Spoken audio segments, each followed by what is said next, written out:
going back to yesterday, there was a little bit of a delay. Any light that you could shed on what happened, and was there any kind of worry that this couldn't get over the finish line? No worry. I mean, it was just honestly just talking, language, things like that. But no, both sides I think knew what we wanted to get done. So it was very collaborative, actually, just us coming together. Yeah, folks got a little nervous when Jimmy G's press conference was delayed by a day. You never know what's going to happen. That's the thing about these deals. We talk about all the deals that are reported. Player X intends to sign with a given team. It's not done until it's done. And look, you could see the shifting of the eyes as he was explaining it. Yeah, it was something. It was something significant enough to slow the process down for a day. They had to work it out. And when it's time to reduce a contract to writing, one side wants a certain thing in writing, the other side wants something else. They had to work it out. It delayed the press conference for a day. And it's never done until both sides scratch their names at the bottom of the page. So these are real issues to lock a guy in. And as he was explaining it in his all black, looks like you're going to a funeral, maybe I am. In his a nice look for Jimmy G. Hey, Jimmy GQ. I feel like it was something. Something was going on. Well, yeah, maybe you know I don't doubt that. You know, I don't know what that language is either way. I think the you know, ultimately what you had is two sides that wanted to get it done. Two sides that I think looked at it and wait, we don't really have better options out there, either one of us. So let's make sure we do get it done.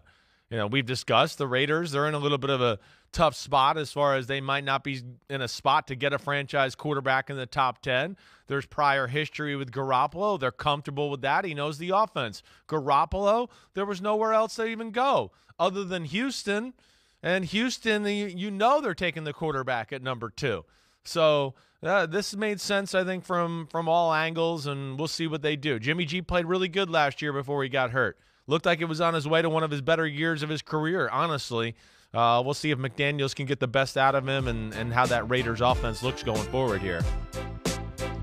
Here's Jimmy Garoppolo from last week on relearning the Josh McDaniels offense. Kyle's offense versus Josh's offense, just different mindset behind it. So I think revamping the mind like that is the first step, and then just relearning the language. It's basically like going Spanish to French, something like that, and it won't take long, but I think, you know, Josh's offense obviously has evolved over the years and just got to pick it up as quickly as possible. But, you know, it'll be fun.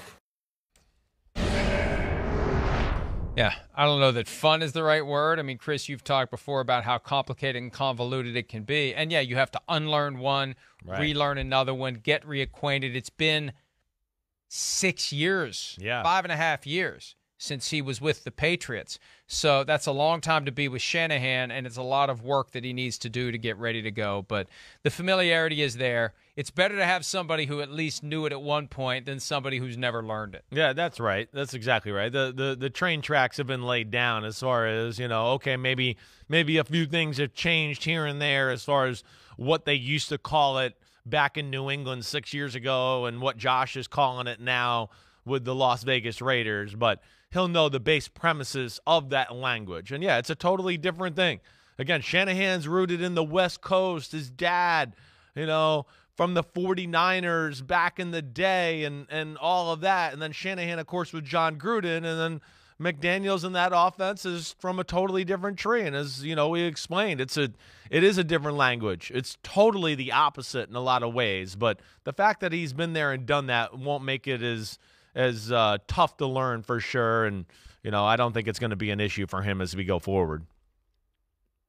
One more clip from Jimmy G on whether he's coming in as the Raiders QB1 with the idea that he's the long-term starter. I'm coming in with the mindset that I need to earn everything. I don't want to be given any, you know, you're the franchise guy or whatever.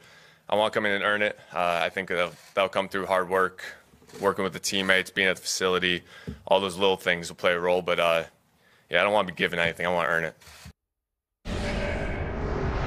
And look, the contract, and we talked about it last week, the way it's structured, it could be as short as 1 year, maybe 2. It's only a 3-year deal. It's not big money. It doesn't preclude the Raiders from getting a rookie quarterback or making some other plan. That's right. And it isn't your classic hey, this is our long-term guy. I mean, it's less than what he got 5 years ago from the 49ers when $27.5 million per year was the top of the market. It's $24.25 million per year, which is as low middle class as a quarterback can be. And I always love it when the reaction on Twitter is, boy, I hope he can live on it. That's what it's not about. It's about matching your value, what you bring to the table in those fleeting years of your life where you are good enough that someone will pay you that kind of money.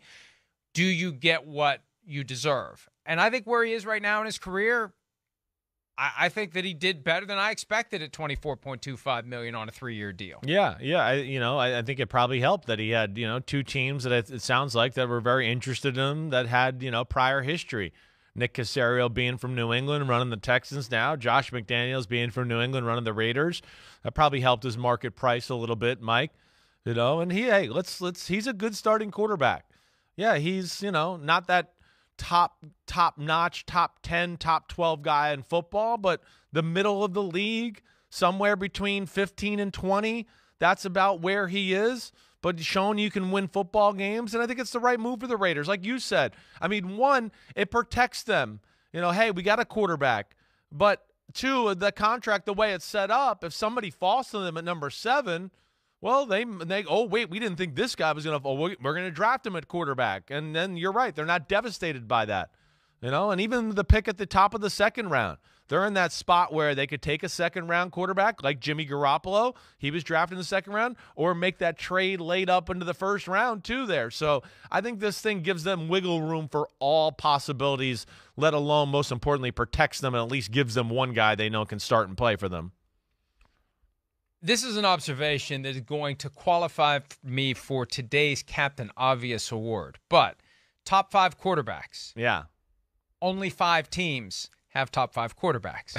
I guess in theory, one team could have 2 of them, but everybody else has to have a guy. Right. Everybody else needs a guy. If you're within 15 to 20, that means half the league is worse than where you are. So he does have a place in the National Football League. He's found it in Las Vegas. I think the real question is staying healthy. Yeah. Can they find a way to keep him healthy and effective and contributing, and what can the Raiders do? But he's in the division with Justin Herbert, Patrick Mahomes, Russell Wilson. So uphill climb for the Raiders. Hi, I'm Mike Tirico, and thanks for watching. Make sure to hit subscribe for the latest news and highlights from NBC Sports.